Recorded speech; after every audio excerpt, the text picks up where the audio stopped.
Welcome back to Champion Spring, and Coco is your Korean sniper MVP. Bring back his Jace, and he robbed Chaser of the rightful MVP.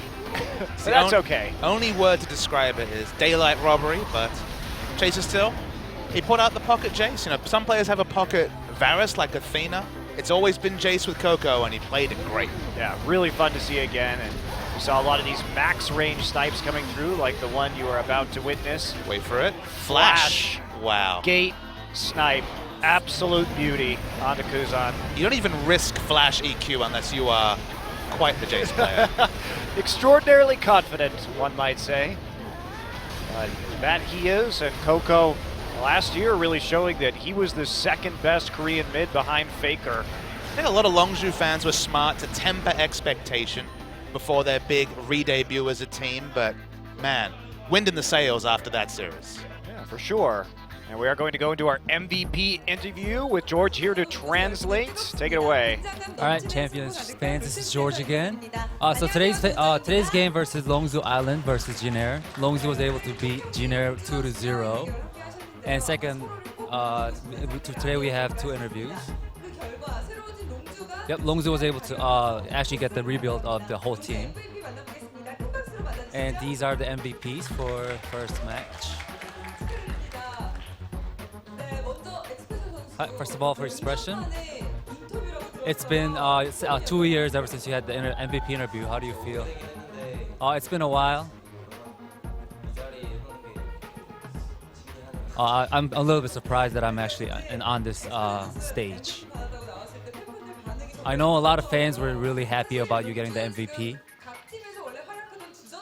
I know a lot of the main players from a lot of other teams actually came together at Longzhu. How do you feel about that?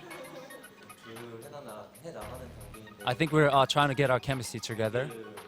So, but I'm really happy that we were able to beat them 2-0, but we still have a lot way to go. So how's this chemistry going? I know there are a lot of players, but so we have to yield to other players as well. So first game, you're Tam Kench. On the team fight in front of the Dragon, how was it there? Our misfortune was getting hit a lot by LeBlanc. I felt like LeBlanc was only getting into the misfortune, so I was trying to protect him, and I think I was able to get the super play there. I think Captain Jack was thanking you a lot. So what did he say? I know a lot of fans called Captain Jack Jackpay and me Ikpay. So a lot of fans were actually cheering for me, but then the pronunciation was a little bit similar, so he actually thought the fans were cheering for him, so that was a little bit funny. I think he also wanted the MVP as well. How was the Chasers feeling after the game? He actually wasn't saying much after the game. All right, there was the complete victory for Longzhu. Can you say something about this season, how we're going to go through the season? I'm not sure how we're going to get through this season. We still need a lot of work. But I'm really happy with the members, team members. And I'm really confident of our team members, so I think we're going to go a long way too. All right, that was the MVP interview for Expression. All right, next would be Coco. I know it's been a while since we had the MVP interview. I know you're nervous. Please tell me about how you feel right now. I think I'm always more nervous when I'm doing the interview than when I'm actually playing the game. I'm really happy because I got the confidence after getting the MVP today. I think after you getting the MVP, Chaser and Captain Jack was more happy probably. So what did they say? I know our team, we gather from all the other teams. So I think they actually felt really happy. They looked really happy because it was the first win they received after getting all together. I know you transferred from CJ. How was the chemistry there? I think the head coach and the coaching staff are all active, really. So, and I think really a little bit loud in the dorms and really active. Was there any change in the team members? I know. Well, we thought Trace was gonna play really well on the junior, so we kind of had to play against him. So I know the head coach is getting you a lot of helps. So what kind of help did you get? I know he's actually a former player, so we can actually talk about him a lot about the games. He actually tells us all the know-hows he received from playing in the other foreign leagues. There's Last Boy on your screen. Sure got a lot of knowledge from the NALCS. Yep. So I'm waiting to see if you break into a smile. Nope, you're keeping it serious. Good job, Monty. All right. Anything to add? I think I'm worried a little bit. I think I was a little bit worried if I was actually going to be able to play well. But after today's victory, I think I'm a little bit confident. But this is not the end. We're going to get better every game. All right. That was the interview for Coco as well. All right. Take it away, guys. Thanks, George. And with that, Longju living up to their early hype, at least in their first best of 3, although it wasn't against the most challenging opponents, as Expession surprisingly makes a debut over Flame and plays quite well. And look, it's probably not fair to call Longju a Korean super team. I think SKT holds on to that, especially with Marin going to Duke. It's more of a sideways movement than you'd expect when we're talking about the MVP of Worlds moving away from your team. The thing you can say, this team took the crown jewel from 3 teams, Jinair, Samsung, and CJ, strung them together with a good, solid supporting lineup, and they're looking good. Yeah, definitely. So we'll have to see how they do when they start to hit some more challenging opponents. That said, we do have Samsung versus e-mFire, the sort of wreckage of Najin after Najin pulled out. So e-mFire keeping the logo and the team name, but losing the sponsorship, putting together a roster of some pretty unknown players, you'd have to say, and Samsung taking a different approach. They were, at one time, after the departure of the former white and blue rosters, a bit of a whipping boy in this league, but they've been building back up. Crown and Cuvée, in particular, have been developing in terms of their champion pools, and it actually could be a very interesting season for Samsung. Some of those Samsung players have that seasoning of a long first season between spring and summer. So the question is really, who will take that next step? We saw Smeb, for example, step up from his IM days and really solidify himself as a great top laner last year. Can Cuvée, can Crown take their next step after promising debut splits? That's right. Well, first up, we will have this Samsung roster. Core JJ coming back from the NALCS, a Dignitas player, Ambition taking over as a longtime veteran in the jungle role, and coming back with 3 starters from last season in Cuvée, Crown, and Wraith. So bolstering a roster with a few more veterans, and adding Helper as a substitute player in the top lane, the former CJ sub, and Stitch, a player that we will perhaps see a little bit later on, coming in as a substitute AD. Just in general, they have taken a lot of experience from multiple teams. It's such a far cry from the Samsung lineup that we saw Spring last year, where they had 3 different mid laners, they hadn't solidified their roles, they were still all new. All these players have played at the top level of competition, whether it's Korea or abroad. That's right. Even their AD carry Stitch coming over from Midnight Sun eSports in the LMS. So this is a season for Samsung. They did their rebuilding. Crown came back from Brazil and looked like an upgrade off of Ace and Bliss, and now has won that starting role. But their opponents, e-mFire, a team that dropped their entire roster with many of its pieces scattered to the 4 corners of the globe. Couldn't retain any of the Najin squad that always on paper was stronger than the results they were able to put forward in 2015. Edge is probably a player that some of our viewers might be knowledgeable about. He, of course, played for KT Rolster to some degree behind Nagne last split, but certainly not any household names. And I guess it's going to be one of those scenarios where we don't expect a lot from this team, so it's going to be about setting grounded, realistic expectations. We want to see something, whether it's team play or some individual players, for them to build around. Because it's going to be a very long season and potentially long year for e-mFire, so you kind of have to look for the diamonds in the rough. That's true. Cougar, their support player, probably the most well-known of this new roster on e-mFire. He was a former Najin Blacksword reserve, and then he went to the LMS where he played as under the ID Lupin on the Taipei Assassins TPA.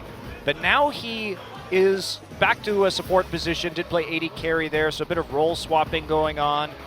Hippo, we have seen a little bit of as Young Boss in the Kespa Cup on the Team Young Boss. They did not make it very far as an amateur team, so a lot of rookies to champions this season for sure. Champions, rookies, and also role swaps. You spoke about some of them. Crush as well, their jungler, was playing AD mainly as recently as 2 months ago before he's changed over to the jungle position. So there's going to be a lot to iron out, and even though Samsung have some new moving pieces, we basically have 5 moving pieces. The whole playset is moving from e-mFire.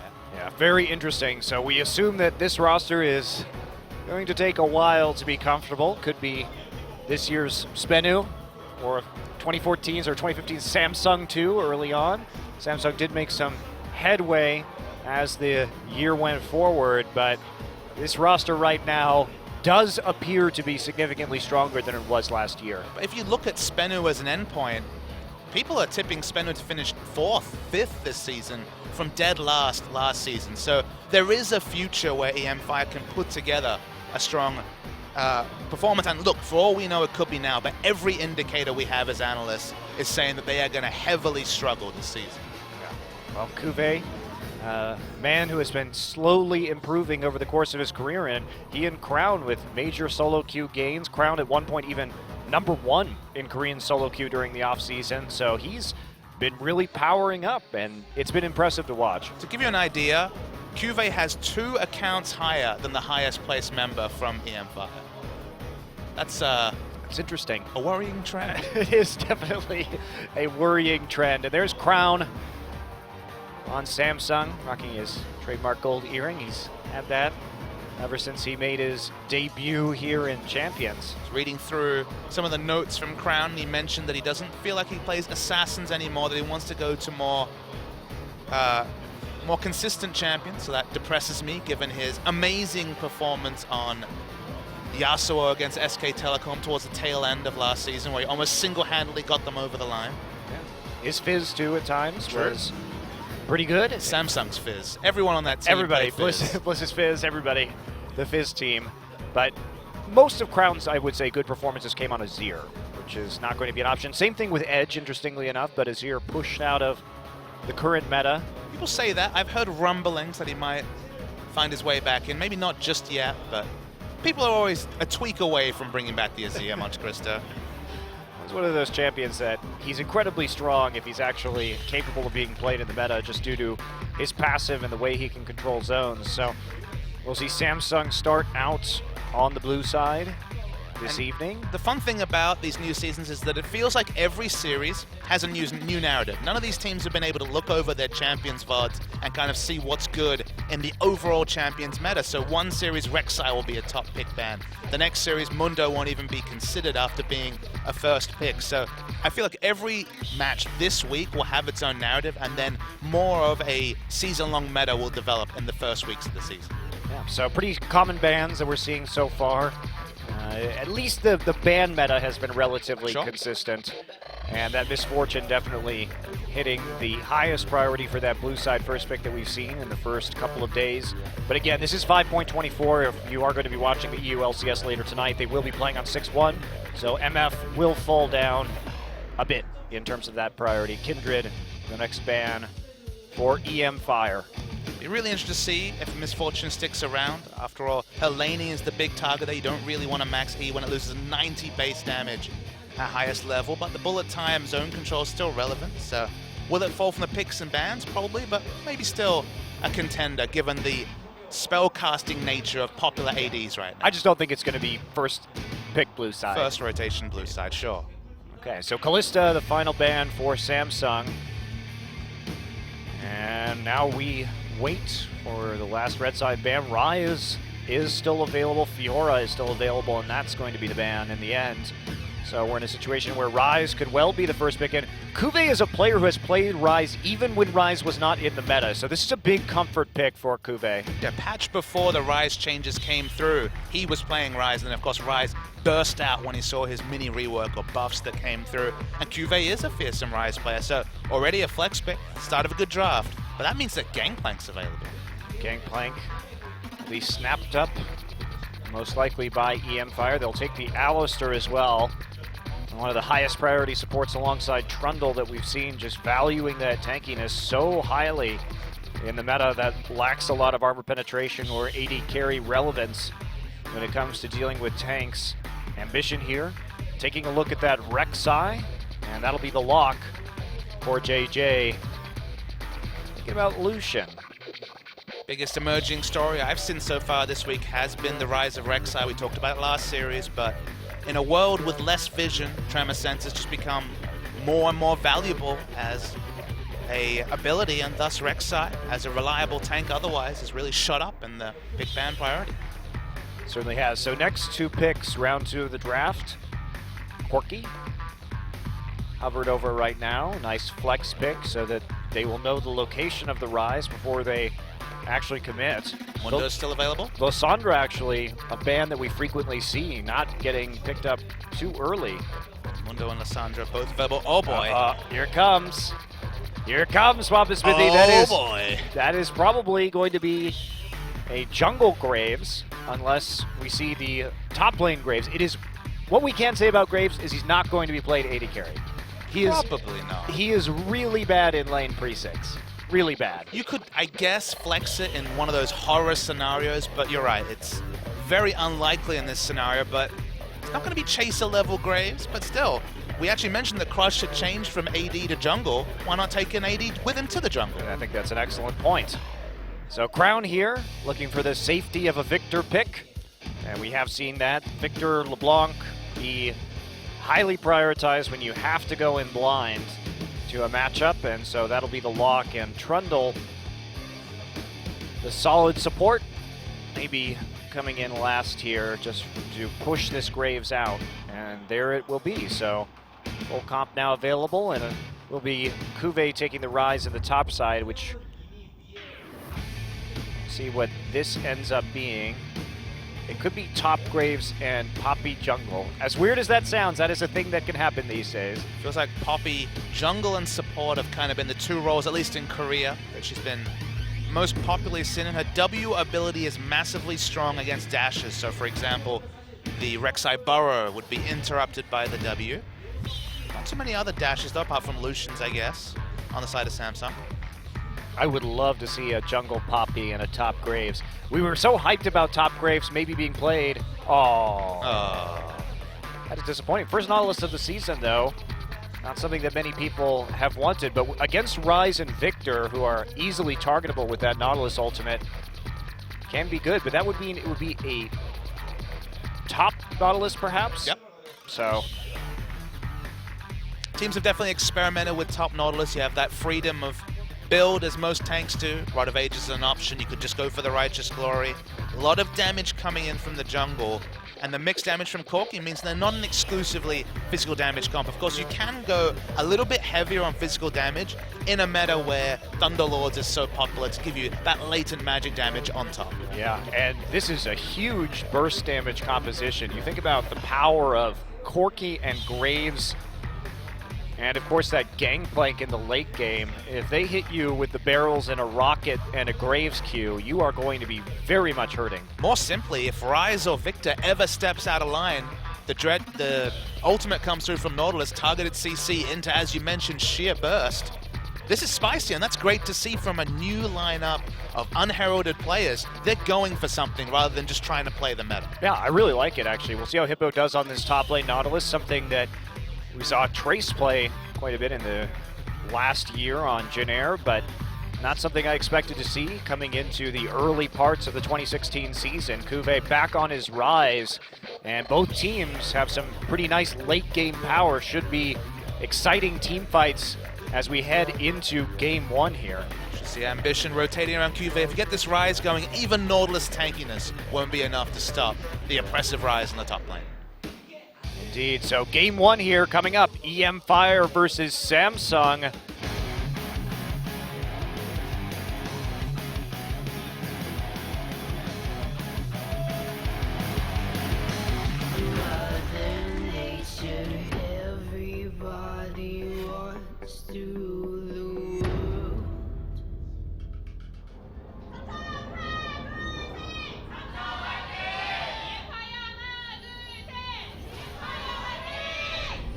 Nice spasm camera there to start it off.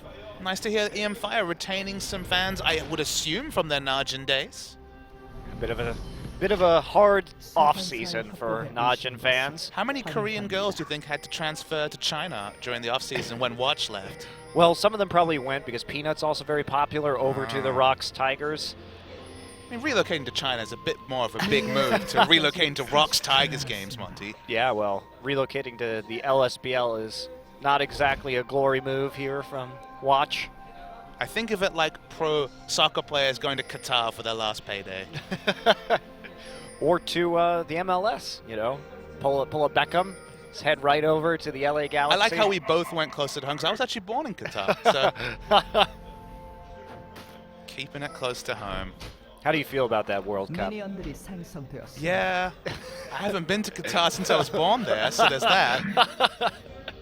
I see, the long-term absence. I'll watch the World Cup from the comfort of Korea. That's my plan. I will not watch the World Cup. I'll rope you into a game at some point. I regretted the last World Cup I watched was like in 2012. Okay. Because Spain won that one, and the Spanish style of play was literally the most boring thing I've ever seen. Total football, which meant passing it in the midfield a lot. Yep, and just they score one goal and then just pass it around the midfield for the rest of the game. It was awful. Well, let's talk about a different play style. Graves jungle, because a lot of people might be wondering, why is Graves suddenly a jungler? He was a very oppressive AD carry right when he was reworked and saw some nerfs, as Guga takes a lot of damage, a lot of damage. Well, he's coming off being an AD carry, so perhaps getting used to the old sport trading right here. I like how they have an AD carry that's gone to jungle, and an AD carry that's now support. That's like when Samsung had 3 people that could play mid lane Fizz and not much else. But the thing about Graves is that, so one of the things in his rework is that his auto attack pushes back monsters and minions, as this trading probably isn't going to lead to any kills. So he's able to kite Camsriel. You'll notice he started the refillable potion and can stay sustained between that and the fact that Machete, another big change in the preseason, has 8% lifesteal against minions and monsters. Uniquely, Graves has effectively his old buckshot as an auto attack. That's an AoE ability, so when he gets in melee range of creeps, he's often healing for 40 health, you know, a couple of levels into the game just from that sustain. So a very sustained clear and good burst damage when he ganks. Yeah, and the other major factor too is the delayed secondary damage on his Q. So sometimes that can be hard to hit if you're actually in a laning phase. Sure. But if you're just those killing monsters stick next to the walls a lot. Yeah, makes it for a very fast clear. You see Crush now eyeballing Ambition, going to take away the Scuttle Crab for a quick clear. Kuve left by himself, and you know, they have to make some plays on this Rise before he gets too powered up. But that means that they're going to have ganks in this top lane, and with Crush seen out, found out on that bottom side, should be pretty free farming for Kuve, at least in the beginning. We saw almost there what Bubbling showed yesterday with the Kindred. Kindred, Graves, both of them can invade aggressively. They have dashes, and they do so much early damage that even the old top-tier junglers have a hard time trading with champions like Graves and Kindred, levels 2, 3, and 4. Yeah, I mean, we saw that a bit yesterday when the early invade from Bubbling, just a straight-up 1v1 in the enemy jungle. On full display then, and this wraparound. No, there's a lot of vision defensively for QV on top. Yeah. Smart from Kuve, just gets the wards right in as Crush has the opportunity to switch into the topside jungle. Wraith and Core JJ didn't take too much of an advantage, and there's a flash away from the hook. Hippo tries to hit it, so they get a summoner spell as Crush looks for the gank after walking up through the river. It's going to be wave clear wars in mid. Of course, Gangplank going to have a harder time picking up CS. Only has his Q for range farming until he gets a few more levels in E for the barrel farming later in the game. Some items to back that up. If you power through and farm the mid lane Gangplank, you'll definitely feel that pinch in the late game if you're Samsung. Yep, but we do see Crown taking that opportunity to get a nice ward there by the Raptor buff. Ambition now setting up, but he's not going to actually get much done right here. Crush is going to take a bit of poke damage there from a Prey Seeker Death Ray combination right over the pit. And Crown stole out the Raptor as well. very nice. So, good little play there. Crown taking advantage of some early pressure to do a little bit of denial. So Cuvée now safely back under his turret. We'll just keep farming up, evening up this CS as the wave hits, and Hippo doing a nice push so he doesn't have to TP right back into lane. He actually got a really good back timing himself, yep. Cuvée. You'll notice that he didn't have to use his teleport and had his Tear and Sapphire Crystal already, so back time is good for both top laners. Indeed, Ambition here playing pretty aggressively against this Graves early. Looks like they just want that vision onto him and to delay him as much as possible.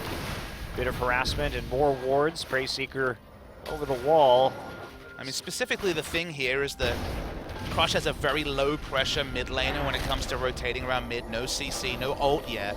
Actually, the ult just achieved, but you can feel very confident invading when it's a pre-6 game plan that's going to react from the mid lane. Well, it's also just important to keep eyes on him right now, too, so that Cuvée has that opportunity to free farm with his Tear and really scale up into the late game. And that's going to allow it. They have pretty much total vision around this Graves, as long as he's on that bottom side. Making it quite easy. Cuvée starting to trade a bit more aggressively. Big question for Samsung and big question for Ambition, who's a player that looked near the end of his career in the latter days at CJ, now revitalized or potentially revitalized over on this Samsung lineup. The shocking thing about Ambition was he never seemed to develop a true relationship with his support. We always talk about jungle support duos, Dandy and Mata, perhaps the most famous of those. Never felt like Ambition was on the same page with Mad Life, and now he finds himself with Wraith, another experienced support who's played on a top team. Can he develop that synergy to allow for the more effective duo invades rather than just taking it all on himself to both tussle with the enemy jungler and invade for vision? Yeah, it really did feel, despite this very long period of a year that he had to grow into the jungle role, that he would invade blindly and frequently die or have to be bailed out by Thresh Lanterns to actually make plays, and that risky style didn't serve CJ very well. Hippo actually just going to get caught in here. Cuvée doesn't have any mana to follow up. Completely out of mana, has teleport, but the minion wave pushed right to his turret. Graves already backed off, so it's going to miss a bit of CS at the top.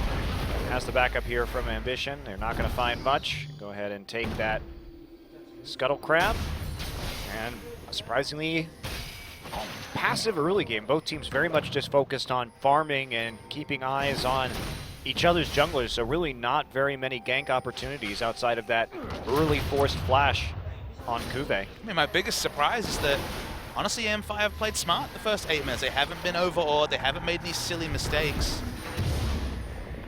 Crush picked up that with the smite there, but you know, you think that this ragtag bunch that really came together very late in the picture, it looked like Najin might actually be selling that spot before they eventually ended up with this e-mFire organization.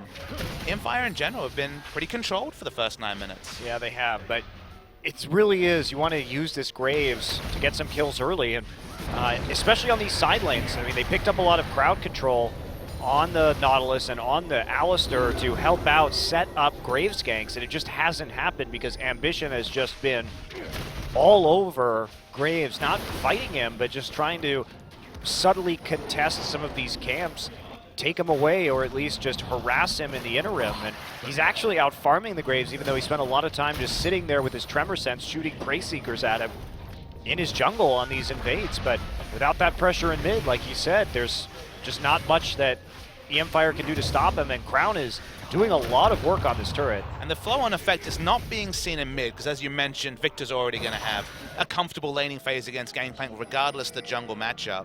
The flow-on effect's in top, because Nautilus with targeted CC and just a huge suite of CC, and the big burst damage from Graves, Rise is out farming the Nautilus, and when you know that the Graves is just clearing camps in front of your friendly jungler, you can overextend like you mentioned, and that's meant mana stacking in general, stacking towards late game comfortably for the Rise. Yep, and they completely avoided the dangerous situation where Rise was top without a flash. So flash back up right now, neatly dodged by Samsung. Now Edge does have the barrel clear, more of an opportunity to prevent that damage. They're going to TP actually, as Ambition going to get caught out, and there's the ultimate from Nautilus going to get that knockup, and Ambition gives up first blood, crushed by Graves right in front of the Dragon Pit, and they'll chain that right into an objective. e-mFire should look into volleyball sponsors because they completely bounced Ambition into their AoE, layered it nicely, pick up an objective. That's more than I ever expected from e-mFire in their debut as a completely new lineup. Well, did you expect Ambition to give up first blood by being caught out on the map? I've never heard of him doing that before. I like how he changed his role, but it's still the same old Ambition. Well, he did find himself a little bit between a rock and a hard place right there. Good collapse by e-mFire. Literally 5 Yes. people, so. But again, familiar territory for Ambition fans. Soul coming down with the package now.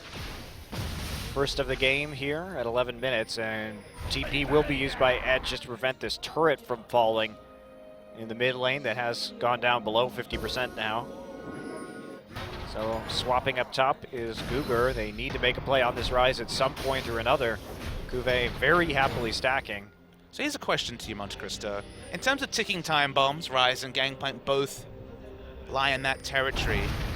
Would you say that Gangplank's ability to really punish those short-range champions with both his ultimate and the barrels means that in the late game you take Gangplank in this scenario? Who will do the more late-game lifting, at least given the lineups and the champions we have between the Rise and the Gangplank? I think the Gangplank, especially because Nautilus has been picked and can provide such a huge amount of CC in that front line to set up those punishing barrel plays, because it will take a couple seconds to chain some barrels together, but Nautilus can keep you there, so can Alistar. And I really like the amount of CC they're taking with these champions that do take a little bit of time, like Graves and GP, to set up the damage. I mean, Nautilus and Alistar might as well be the same champion in the late game. Lots of CC and epically tanky. Obviously, just through ultimate in terms of the Alistar, in terms of the item pickups that come through from Nautilus. So the damage backing them up is triple AD, but double AD and the burst AD mage in Gangplank. That's a lot of words, but that's effectively what he does with the barrels. So, yeah, I mean, pretty solid stuff. So both of them are free farming at this point. Sounds like you take it if you're e-mFire. Yeah, I do really like it. Nice chain there on Victor, getting 3 together.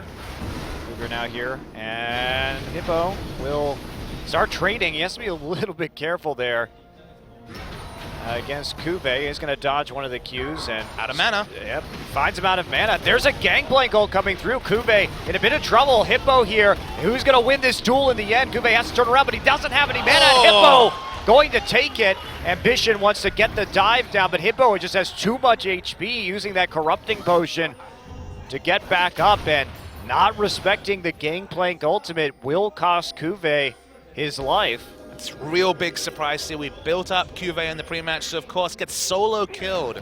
Well, by Hippo. Solo, quote unquote. I'm there sorry, was a global ultimate there. Gangplank wasn't in the top lane. What are you talking about? You can keep your asterisks to yourself. Okay, I guess I will. He was solo killed in the top lane. Okay, now say it with higher energy. Nope, sorry, that's all you get. I'm the play-by-play caster now, Papa Smithy. I decide how much energy there is. There needs to be a meme with you talking to Doa, who's the play-by-play caster now? Not for much longer. Yeah, I only have to take that mantle for a few more weeks. I hope. Yeah, this is Korean esports. We'll wait and see. He's on the way. He's in the mail. The package is in the mail. We'll see.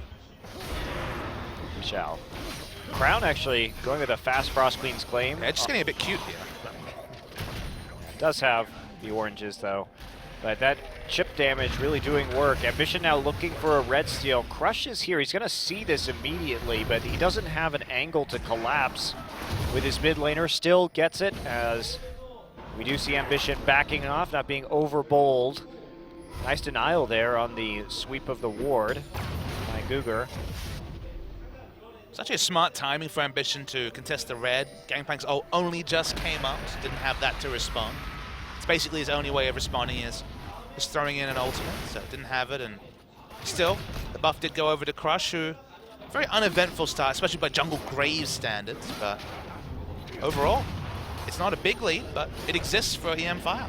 Certainly does. And Hippo, interesting build, went for the fast boots of swiftness in spite of the fact that he's dealing with roots in the top lane. Wait, he went for the fast boots of swiftness and alacrity. Wow. Exactly. So 80 more move speed on Nautilus very quickly. He has the lowest base in the game, or equal the lowest base in the game, because of his massive CC. So suddenly, it's not teleport home guards, but Marin would approve of swiftness, alacrity, 15-minute coming through from Nautilus. And as a champion, he's unique in that, you know, he builds a couple of health items, and it's just his kit that makes him relevant. Yeah. Edge with another TP back into the mid lane. Process that we've seen as he looks to hang on to his turret for as long as he can. A lot of power spikes completed at the same time for e-mFire. Double Trinity Force. Nice timing. Well, not a lot of punch yet onto Samsung as they go for scaling builds for the most part. Haven't really seen much of the bottom lane matchup, but as far as we can tell, it's been far more after they were tussling a bit at level 1 and 2. Graves also, it's worth noting that his auto attack does chunk turrets pretty well, because the extra bolts do apply to turrets as well. It does a bit reduced damage, but still. You have to get pretty close for that to happen, though, which against the Rise might be slightly dangerous. Oh, you think so? Yeah, maybe. All right, Crush actually going to get knocked up right now. Ambition getting kited. Both junglers have red buffs. There's a GP ult just to discourage any further aggression. TP going to come into the backside, and Bug Splat, baby. That was epic. Man, how bad could 6-1 have been? Yeah, really. All right, we're going to launch back into the game right now, guys. I don't think the players have been affected by this. We do have this happen from time to time. You got to see our observer PC desktop. Beautiful. That was some epic timing. Just as the teleporter finished channeling. But I was ready. I was ready. My Crash play-by-play was excellent there. It was actually. We're bug splatting out of control right now. Usually it'll take a few times. Oh, here we go. And we do have other observers, so looks like we had a few deaths on the side. Graves picked up some kills. Yep, Graves did. Well. And a turret. So early edge to e-mFire. We do have multiple observers in the game, so we can just switch over to a different one. Yay, Graves. I love Jungle Graves. Very exciting. Let's take stock of what happened. We saw the channel being completed by Nautilus, and he obviously has extra assists, so clearly some Wombo burst and CC came through. Yep, Kuve also followed with the TP and then died. Well, Rice didn't get punished in lane, but teleports haven't been kind.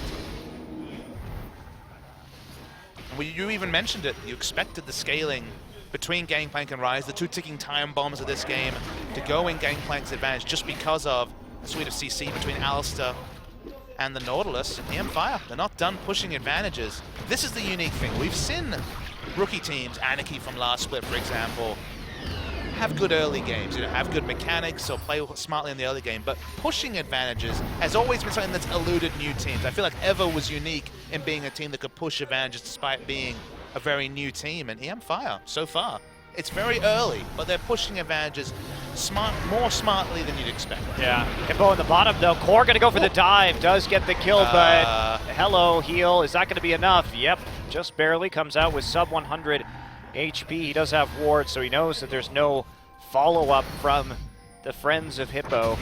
But here comes a Herald-empowered push on the top side. Kuve doesn't have a lot of answers to this. Trinity Force also completed, so a lot of turret damage. Smart to rotate the Corki into the empty lane. Feels like it's going to be just a matter of time until top lane goes down. Indeed, and no turret taken on the bottom side. Not enough HP as Core has to take his kill and then head on home. First of the game, however, for Samsung. Spin e-mFire all the way through. You know, ever since Nautilus got that edge up top, then teleported and again punished Cuve. The edge up top. That's very true with that ult in the 1v1.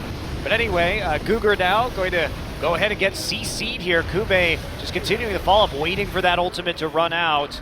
And he's not going to quite be in range. There's a Q. Oh. Not going to hit. And can we get it? Yes. Kuve in the end picks up the kill.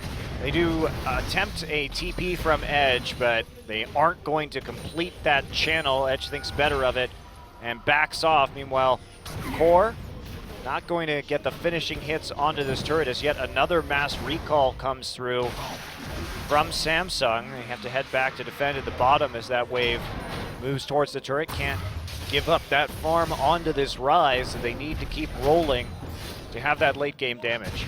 Checking in with the Jungle Graves. Crush, just like Dardoch in Team Liquid Academy's earlier game, going for Rushed Ghostblade. So true. Well, that's typically the Jungle Graves build that we've seen. You and I were talking about this a bit earlier, but Ghostblade into Sterax is typically what we see on Jungle Graves. You know, he does get a lot of defensive stats from his quick draw, and combine that with a little bit more HP in the late game gives him some more chances to play in that front line more aggressively. I mean, the rework Graves is more of a front line. That's just from pure virtue of being 400 range-ish when it comes to auto attacks. So between the refreshing extra armor and magic resist and then items like Sterix or Morvmar Mortius to kind of just tussle in the front line, he's so much more tanky than you expect an AD carry to be, that he can be more of a bruiser rather than just the ranged AD carry that, say, a Kindred usually functions as. Indeed, and so turrets traded in the top and bottom lane as Samsung still trails by about 1,500 gold, but they're actually denying more CS. They picked up more CS out of those waves and denied a wave on the bottom side, so they are starting to close just through more efficient farming. I love how efficient, to use your word, Hippo's build is. He's only interested in move speed, gone straight into some more. I love it. He must be like way over the movement speed cap when it comes to like losing efficiency of movement speed items, but when he shows up behind you, he is a very scary Anchorman. He's not role-playing very well. That's true. Bit wackier build, different type of Anchorman. Very different. So, back into some quality farming with a minute left until Dragon. His team tries to control that side of the map and control that long lane in the bottom. See if Samsung wants to go for this or whether they'd rather try and push out the mid lane tower that they've nearly destroyed. Last chance recalls now here. I think we need to revisit some of the terms we used before, like controlling an area with wards. You know, we'll look at the mini-map and we're like, oh, there's 4 wards in that area, but a lot of them are those visible blue wards, right? Right. That can just be instantly cleared out. They do provide permanent vision, but very easy and trivial to clear. I feel like the kind of acid test is pink wards. Where you can control pink wards seems to be so important in this patch. I think they're only the only purchasable wards. So pink ward zones, if you see 2 pink wards around an objective, that to me is true control over an objective in this new patch, preseason League of Legends. True sight, true control. Absolutely. Just the truth. The pink wards see all. It just feels like they're, you know, more and more important. It's why when it gets to the late game and no one can buy them, you know, when you fill up item slots, it can get awkward when it comes to the vision game. Okay, well, Samsung now moving through a choke point, managed to get into the river. There's going to be another Dragon, however, secured. And that is number 3 already for e-mFire. They did take an early one here, and that means some pretty rapid scaling. 35 minutes, a possible number 5 for them. Kuve opting out of that fight, even though he had teleport, more interested in just continuing his farming into the top side, and they want this mid lane turret now. Ambition wraps around the side. Some poke coming through, but e-mFire has enough wave clear in the mid lane to frustrate Samsung. Frustrate is the right word. Samsung had a good start, but e-mFire really put together at least 15 minutes of really solid League of Legends. Hippo, I'd say sauntering, but no, he's just basically turbocharged on the Nautilus. I love this build, it's too funny. You know what I really want to see? I want to see him finish Banner of Command, just to put down a Banner of Command minion and watch Rise frustratedly try and push in a side lane. That would be fantastic. Well, the Aegis is here, so we do have that opportunity. Rocket's cheaper, but want to see Banner of Command. The Banner is much more amusing. Also gives him some AP, which, you know, Nautilus scales with decently. The amusement factor is always what we're looking for in e-mFire versus Samsung, though. Well, consider me amused already with movement speed Nautilus. I wanted them to click on him so I know how fast he's moving. Really fast. I Like, can tell. Super fast. I'm guessing like 450, 460. 300 base. Is it 65 from swiftness? 65 now? from swiftness and 15 from alacrity. Should be. It's already 380, and then you go over the cap. I forget what it caps out at, but yeah, a lot. He'd buy more movement speed if he could fit it in. Little dodge right there on the barrels as we head into lots of mid-wave clear. Well, no one wants to do anything, and all the waves push very slowly back and forth in the side lanes. This has been the tendency of this season so far. It is a young season. It is perhaps a ARAM season. I was going to ask, is this a reality of teams just getting used to the new patch, or a reality of the patch that we seem to start having these mid-lane standstills basically in every game we've seen, barring maybe one of SKT's more impressive victories? Yeah, it does seem to be quite common, and it is accelerated by lane swaps. But the slow pushing, certainly a major factor in minion wave control, really dictating who is in mid at which time and whether you can get just that slight amount of chip damage over time on your enemy's turret and take out that mid lane where you can actually start getting some jungle control. Just feels like 5 people get in mid, then every 10 seconds someone pops a spooky ghosts. Yep. And no one pushes anything. Yep, that's how it works.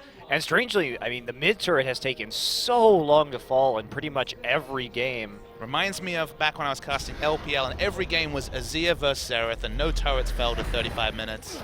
It just wave cleared all day. That doesn't sound like the LPL I know about, Smithy. It's changed since then. For the better, for the worse. I mean, in terms of results, certainly for the worse. That's fair. Wave clear, wave clear. Nautilus is coming quickly, Monty. Like super quickly. Yes, he is. Right back in the mid lane. In time for some more high-quality Trundle traffic cone zoning. I feel like Trundle also stops things from happening better than most champions. The buzz kill that is the traffic cone, known to players worldwide now, on such a short cooldown because you max it first. Then you go ahead and chain it together with a nice gravity field for absolutely no mid lane damage. It's great for sieging and it's great against sieging, hooray. All we need is Ziggs, Monte Cristo. No, please, Papa Smithy, I can't deal with that again. Fly gave an interview before playing any games and said, I think Lux is really good and I'm making Ziggs work. And he locked in the Lux straight away, so Ziggs is coming soon. I saw him in that interview, said it. He likes Ziggs with Herald. Just so dirty. But actually might speed up games. So anything that speeds up this portion of every game that we have is welcome. So we're looking to Ziggs to speed up the games. That's where it's at? Yeah. That 2016 meta? That is surprisingly. If Herald with Ziggs can speed up the game, well, I, for one, welcome Ziggs back to Champions. Be careful what you wish for. Seriously. Yeah, it's true. Somewhere Easy Hoon's like, yes, yes. You're somewhere in the depths of China. Easy Hoon waits for Dandy to gank his lane. Some say he's still waiting for that.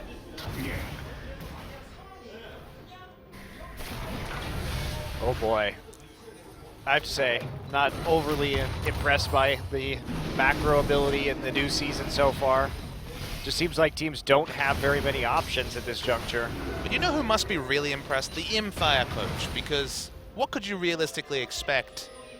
And what you've been delivered for the first 30 minutes is levels above. You know, I was going to speak previous, because obviously you have experience coaching teams. This is literally 5 new players, basically plucked from all sides of the world, of different roles and stuff. What would your expectations have been for your team? And wouldn't you think they'd be pretty damn impressed that so far it's all been pretty controlled? Yeah, it has been, actually. I think this is a promising start to e-mFire.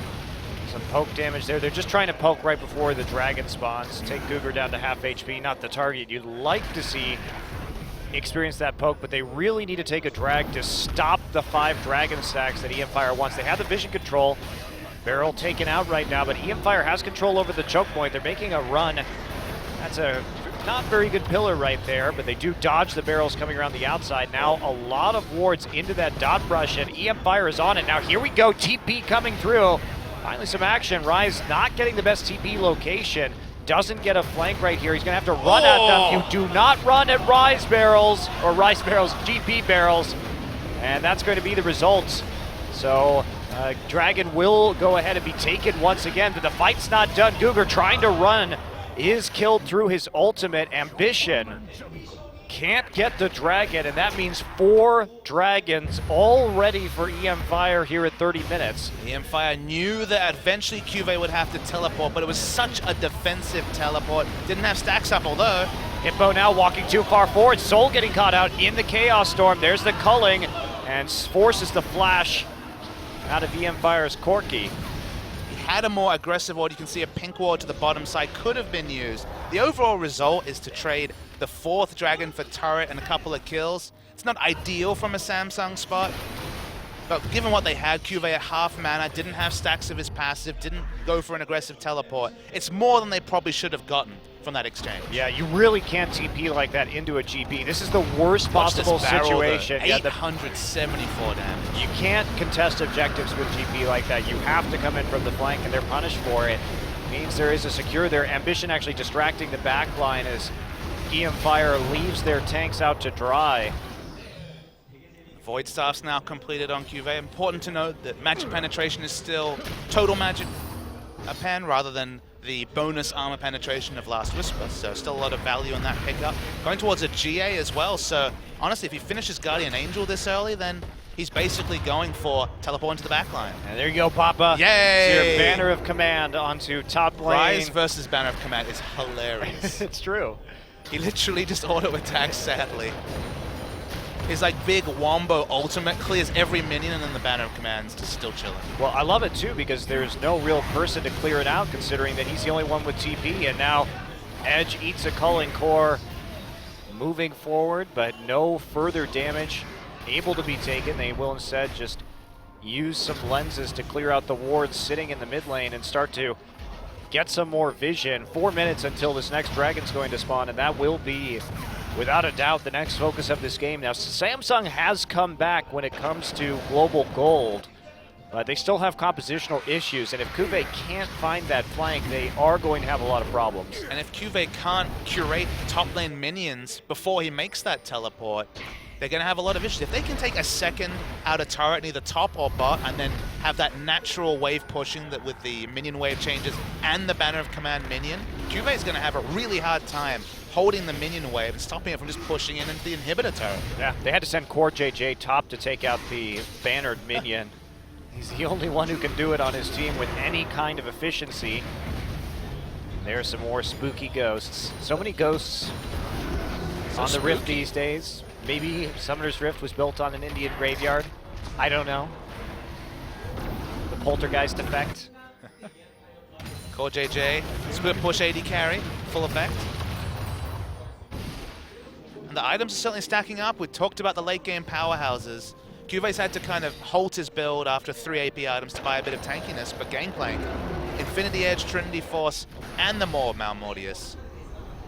Certainly a lot of damage coming through, potentially from GP. Yeah, Core JJ popping over the wall right there. Ambition sitting. They are not going to bait this Baron very effectively. You have to actually sweep the pit before that works. And Soul's recall not quite going to be delayed. Samsung wants to really start threatening this Baron to force the issue, force the fight, but e-mFire not falling for it. A Banner of Command is going to cause them some more problems, right, about when this Dragon spawns. We'll see how Hippo actually wants to use it. Crazy that an item purchase in League of Legends can actually be so core to a strategy. You know, usually it's just more damage or more tankiness, but the Banner of Command really throws a wrench in the plans for Cuvée. Doesn't matter if he has teleport up, minion wave control won't be as easy as e-mFire is going to be able to put up, and as you mentioned, 5th Dragon soon. Yeah, there you go. Soul actually going to get soloed by Crown. Oh. Great play, flash forward, getting the Thunderlords and just blowing Soul up, knowing that there wasn't a flash. They also get the GP ult out, so extra good for Samsung here. Edge has to move forward and flash out as he's trying to get targeted under the turret. CoreJJ will take a turret shot, but they're going to keep on moving.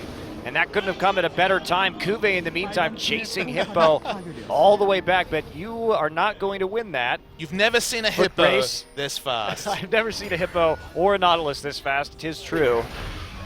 Death timers are so long in this patch, you know, from minutes 15 to 40. Death timers are on average much, much longer, and still 10 seconds on Corki, and this Baron's being really shred down. Yeah, Crush has to look for his steal right here, but Hippo comes back. He's going to TP in. Kuve pushed out with his ultimate. They're still looking to take this, but they don't have control over the back of the pit, and Crush going to pop on in, and that's going to be a secure for Ambition. A little close there, but they get it in the end, and now Core looking to finish up Cougar.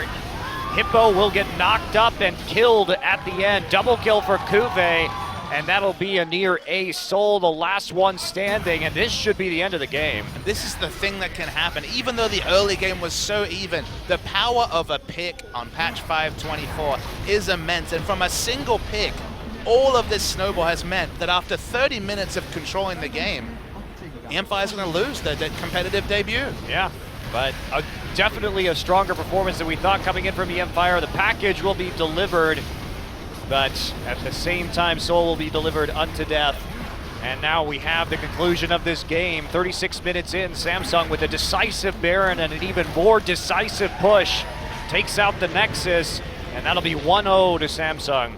Samsung honestly gave eMFire much longer of a leash than we expected. eMFire played smartly, they communicated well, both teleports and in terms of global abilities and the like, but in the end, the familiar mistakes that new teams can make, one single pick won Samsung the game. Yeah, that was so close too, because that fifth dragon was going to spawn soon. It looked like eMFire was in control of that game. But considering the expectations we had of these guys coming in, they certainly exceeded them. I mean, they looked much better than Speno at the start of last season. In general, they looked coordinated. All their players were innovating new champions, playing aggressively. It was good to see. Yeah, it was for sure. And Crown making the big hero play to come through at the end of the game, getting the 1v1 onto Soul and then chaining that directly into a Baron. Very nicely done. And that means we'll be heading into game 2 with an advantage to Samsung. After a bit of a rocky start right there. Plenty for eMFire to take away, but in the end, experienced Samsung steal one. Yeah, they certainly do. Well, in a few minutes we will get into that second game of the series and see if eMFire can hold their own throughout the entire game rather than taking it to the first 30 minutes before falling apart at the end. But certainly a dramatic finish, and like you said, Papa, this is the kind of ending that you can expect to see with some frequency. One mistake can certainly cost you the game. So we'll see you guys in just a few minutes. Game 2 of this best of 3.